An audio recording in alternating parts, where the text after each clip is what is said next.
परवरदिगार आलम ने इरशाद फरमाया वत्तखिज़ू मिन मक़ामि इब्राहीम मुसल्ला, मेरे इब्राहीम ने खड़े होने की जगह को नमाज की जगह बना लो। यानी तवाफ़े काबा से जब फारिग हो तो मेरे इब्राहीम के नक्शे कदम जिस पत्थर पे पड़े हुए हैं वहां पर तुम्हें 2 रकअत नमाज अदा करनी है, इस नियत से कि मकामे इब्राहीम की यादगार सुबह क़यामत तक कायम रहने वाली है, बाकी रहने वाली है। तो जब निस्बतें पत्थरों को हासिल हो जाए, लाख चूमने पर शिर्क के फतवे लगे, लेकिन आज तक अपनी सल्तनत होने के बावजूद भी पत्थर न हटा सके, पत्थर न हटा सके। तो जिन पत्थरों को निस्बत हासिल हो जाए दुनिया में कस से मस नहीं कर सकती, तो जिन वलियों को निस्बत मिली हो मदीने के ताजदार से, उनके गुंबद मीनार दुनिया कैसे मिटा सकती है। मिटाने वाला जोगी जयपाल तो हो सकता है, पृथ्वी राज तो बन सकता है, लेकिन गुंबदे गरीब नवाज की चमक दुनिया कभी धुंधली नहीं कर सकती, क्योंकि रब ने इन्हें बाकी रखा है। तो हम बंदों को सुबह क़यामत तक के लिए इन मखसूस हस्तियों से फ़ुयूज़ व बरक़ात हासिल करने की तलक़ीन की गई है कि हम इन सच्चों के दरबारों से लगे रहें, ताकि अल्लाह तबारका व तआला इनकी बदौलत हमारी भी हिफाजत फरमाए। अब एक मिसाल आपको दे दे, बिल्कुल ताज़ा यही की मिसाल है, बिल्कुल यही पैदा हुई, यही मिसाल दिए देते हैं। जैसे कोई मामला हो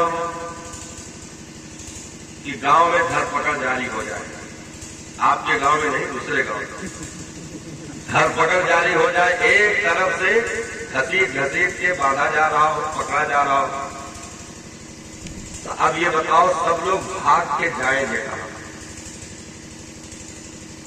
पूरे गांव में धरपकड़ जारी हो, सब लोग कहां जाएंगे? पूरे गांव के लोग वहीं जाएंगे।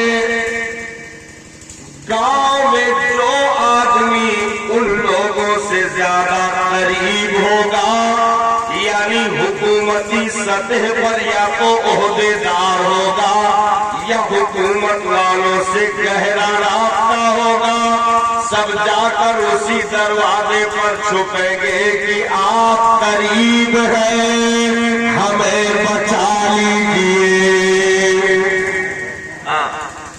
पूरे गांव में धरपकड़ जारी हो, हर तरफ से रेल रस्सियों से जका जा रहा, हथकड़ियां लगाई जा रही हो, तो पूरा गांव भागकर वही भीड़ लगा देगा कि आप मौके के विधायक हैं, आप मौके के प्रधान हैं, आप मौके पर इतना पावर रखते हैं कि कम से कम वहां अपनी बात सुनाई जा सकती है, मनाई जा सकती है। तो वही लोग जा करके हाथ पैर जोड़ेंगे कि आप करीब हैं, कम से कम आप ही के वसीले से मेरी इज्जत बच जाए। तो वो भी कहता है कि अपनी तो इतनी औकात नहीं है कि हम सबको बचा लें, लेकिन हाँ, हम जिनसे मोहब्बत करते हैं या जिनसे हमारा रास्ता है, तुम्हारे बारे में रिक्वेस्ट जरूर करेंगे। अब उसने फोन कर दिया कि भाई काहे परेशान किया जा रहा है, क्या मसला है? तो कहा कि अरे आप बीच से हट जाओ, आप बीच से हट जाओ, कोई बहुत बदमाशी की नहीं, बहुत ज्यादा कुछ शिकायत आएगा है, खाली बीच से हट जाओ बस। तो कहीं कि देखो हट जावे, लेकिन वो एक अलग मसला है। अब सब हमरे चौखट पर आए गए हैं, तो ये चौखट पे तौहीन है कि सब खाली चला जाए है, तो बहुत मुजरिम तो हो जानित है कि ये सब बाढ़े लायक है, लेकिन अब चौखट के मेरे ड्योढ़ी की तौहीन यहाँ तक पहुँच गए हैं, तो कम से कम इनको छोड़ो, इनको न देखो, हमारी जबान की कुछ लाज निभाई जाए, मेरे चौखट की ड्योढ़ी की कुछ इज्जत रखी जाए। तो कहने वाले ने कहा कि आज तो दिमाग खराब था, सबको कैफरे किरदार तक पहुंचाते, लेकिन क्या करूं बीच में आपकी बात आ गई। तो ये दुनियावी मसाइल ऐसा है, दुनिया में बचने का यही तरीका होता है। कोई वकील से निपटता, कोई जज से निपटता, कोई बड़े ओहदेदारों से निपट कर अपने आप को बचाता, लेकिन आखिरत के मनाजिर में अगर अपने आप को हमें बचाना है तो फिर ये दुनियादारों की चौखट काम नहीं आएगी। न कोई विधायक मंत्री प्रधान हमें बचा सकता है, क्योंकि उनकी रसाई दुनिया वालों पर है। इसलिए रब तबारक व तआला ने खुद हम गुनहगारों को रास्ता दिखाया, इरशाद फरमाया जब दीनी मामलात आए या उसमें कोई परेशानी तुम्हें लाए तो अपने आप को बचाना हो तो तुम उनकी चौखटों पर आकर खड़े हो जाना जिनसे मैं प्यार करता हूँ। अब हमारी औकात तो नहीं है कि डायरेक्ट हम थाने में जाके कहें कि साहब माफ कर दो, तो 4 लाख ही ज्यादा पड़ गए, पहले पहुंच गए ना, लेकिन केहू पीछे लुका के पहुंचो तो कुछ रहम कैसे। तो अगर हम डायरेक्ट वहां तक पहुंचे तो फरिश्ते तो कचर दे। ऐसा काम है कैसे गए है कि भाई उन्हें कोनो हिसाब नहीं है कि कोनो हिसाब से छुटकारा हो जाए, लेकिन हम किसी के पीछे छुप कर गए तो अब फरिश्ते भी कहेंगे कि मौला गुनहगार तो है, लेकिन तेरा महबूब बंदा खड़ा है, क्या कह रहा है। सूरज इरशाद फरमाता है मेरे महबूब बंदे से पूछ लो, जो कहे वही फैसला करो। तो ये वकूनु मा सादिकीन का मतलब यही है कि इन सच्चों के पीछे तुम छुप जाओ, इंशाअल्लाह तुम्हारे खताओं गुनाहों को इनके उठे हाथों की बदौलत दरगुजर कर दिया जाएगा और तुम्हें माफी दे दी जाएगी। इसीलिए वसीला बा वसीला हमने यहाँ वसीले हासिल किए, या बस्ती में जो भी अल्लाह के नेक बंदे आराम कर रहे हैं उनकी चौखटों का वसीला लिया, क्योंकि हमने सुना है कि इनकी गरीब नवाज से बहुत बनती है। तो इन्होंने गरीब नवाज के दरबार में अर्जी लगाई, सरकार ये कुछ मुजरिमीन है, गुनाह कर बैठे हैं, बतकार आए बशरी, इन्होंने अपने आप को दारदार किया, लेकिन मेरी चौखट की इज्जत सलामत रहे, बात जो ही की है यहाँ तक आ गए हैं। तो सरकार आप अताए रसूल है, आप आले रसूल है, आप नबी के दुलारे हैं, आप अल्लाह के प्यारे हैं, इसलिए मेरी इल्तिजा रद्द न की जाए। तो गरीब नवाज ने कबूल किया और इरशाद फरमाया कि घबराने की जरूरत नहीं है, अपनी बगदाद के दूल्हा से बहुत बनती है, क्योंकि 4 महीना 5 दिन अपनी ज़ाहिरी जिंदगी में गरीब नवाज ने गौसे पाक की बारगाह में झाड़ू लगाया। 4 महीना 5 दिन गौसे पाक के दरबार में आप ज़ाहिरी जिंदगी में हाजिर रहे।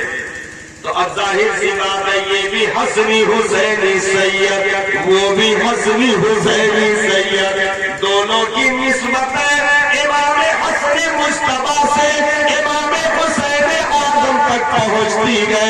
तो इन्होंने अर्जी लगाई बगदाद के दूल्हा के दरबार में, सरकार कुछ भिखारियों के लिए अर्जी आई है, इजाजत हो तो नाम पेश कर दिया जाए, क्योंकि आप की इमाम हसन हुसैन मौला अली फातह खैबर से बहुत अच्छी बनती है और वहां तक नबी के दुलारे गए, नबी के प्यारे गए, उन्होंने हाथ उठाया तो रब के महबूब ने हम गुनहगारों के लिए हाथ उठाया, क्योंकि वहाँ रब का मामला ये है कि रब सारे नबियों को मुक़्तदी कर दे, अपने महबूब को ईमान कर दे। तो वहाँ कुर्ब का मामला है कि जो गुनाह करके ज़रा फकत अल्लाह की मंजिलों से गुजार दे, जो है काबा कौसैनी और अदना की मंजिलों तक पहुंचा दे, माँ ज़ागल बसरु व मा तगा के जो अजीम खिताबात से नवाज दे, यानी मेराज करा दे जिस महबूब को, उस महबूब की कितनी सुनी जाती है कि उन्हीं की मर्जी पर मैदान महशर में फैसला होना है। वो जिसे कह दे कि हाँ ये जाने दो, तो फिर किसी फरिश्ते में भी जुरात नहीं कि उसे रोक सके, क्योंकि ये रब के महबूब का करीबी है।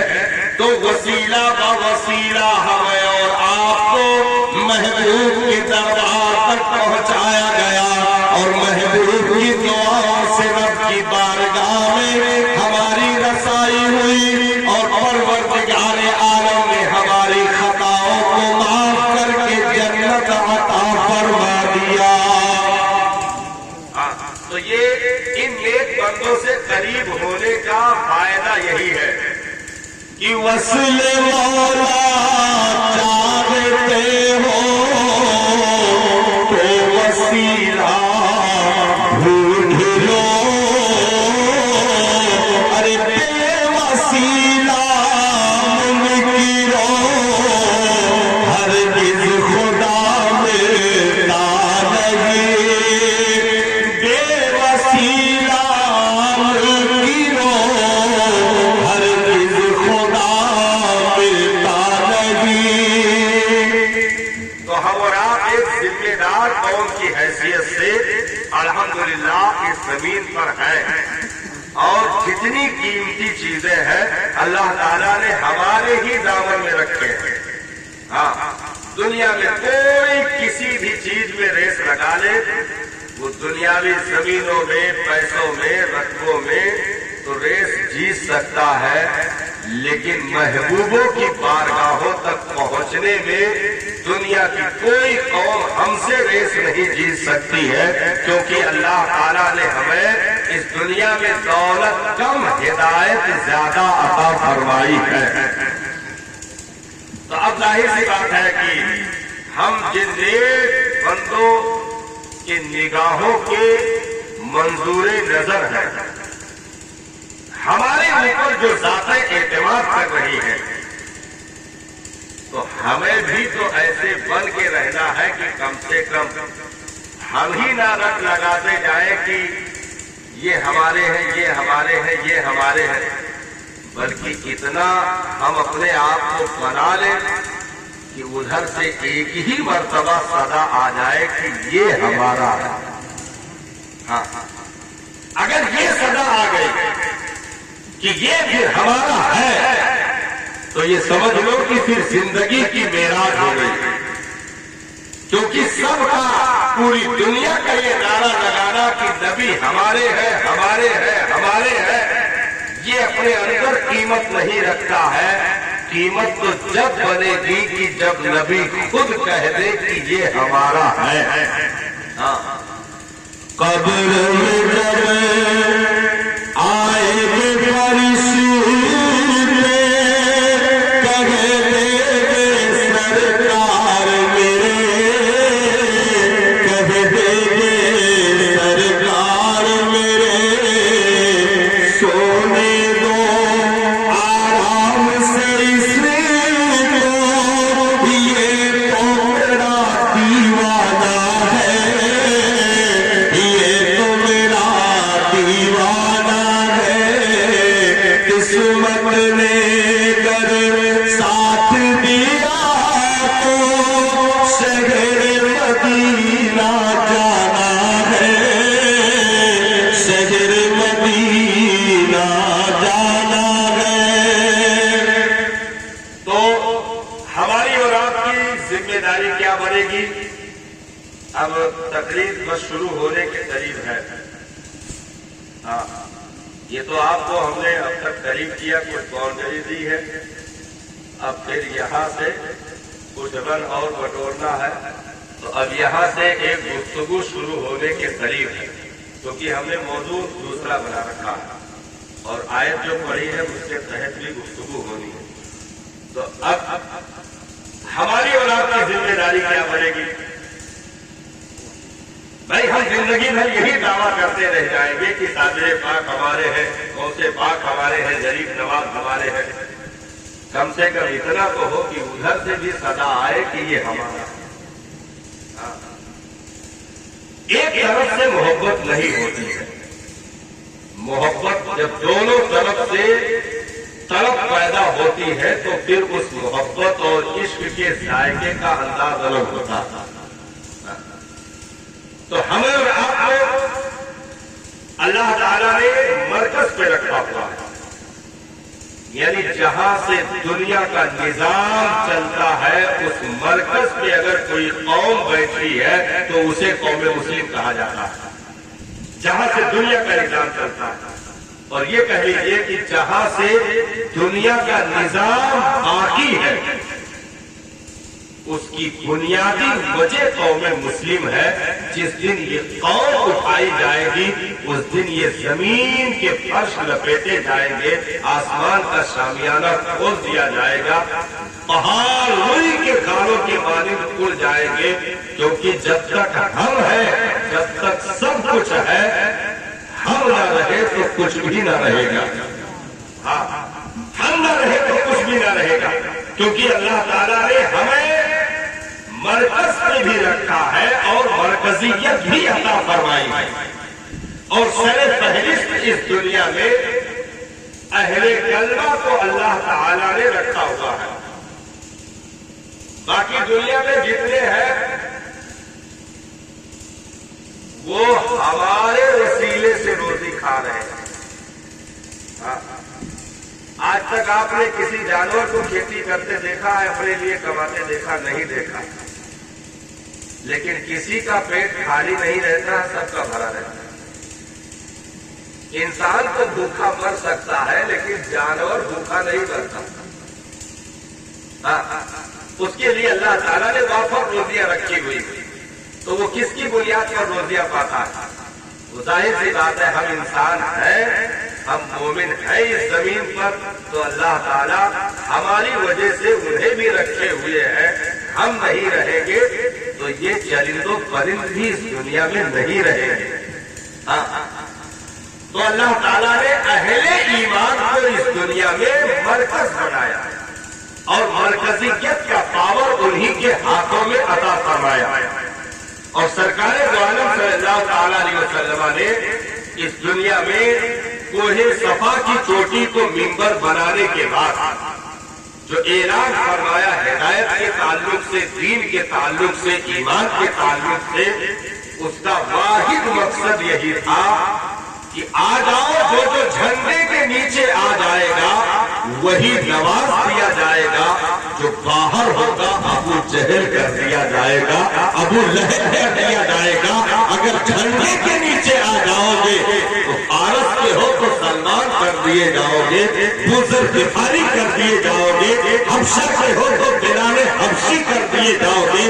یعنی جھنڈے کے نیچے آ جاؤ، کیونکہ اس وقت مرکز بنایا جا رہا تھا اور مرکز کے سارے لوگوں کو جمع کیا جا رہا تھا اور ارشاد فرمایا جا رہا تھا آ جاؤ، تم مرکز میں اکٹھا ہو جاؤ، تمہیں مرکزیت دے کر میں چلا جاؤں گا، باقی قیامت تک اس نظام کو لے کر تم ہی کو چلنا ہے، بیچ میں کوئی نبی نہیں آنے والا.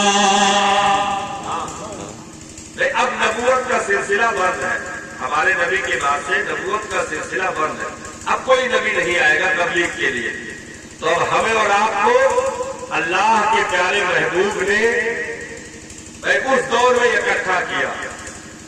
آواز دی، صدیق اکبر آ گئے، شیر خدا آ گئے، حضرت خدیجۃ الکبریٰ آ گئی، حضرت زید ابن حارثہ آ گئے، آئے کہ نہیں آئے؟ لوگ آتے گئے اور کارواں بنتا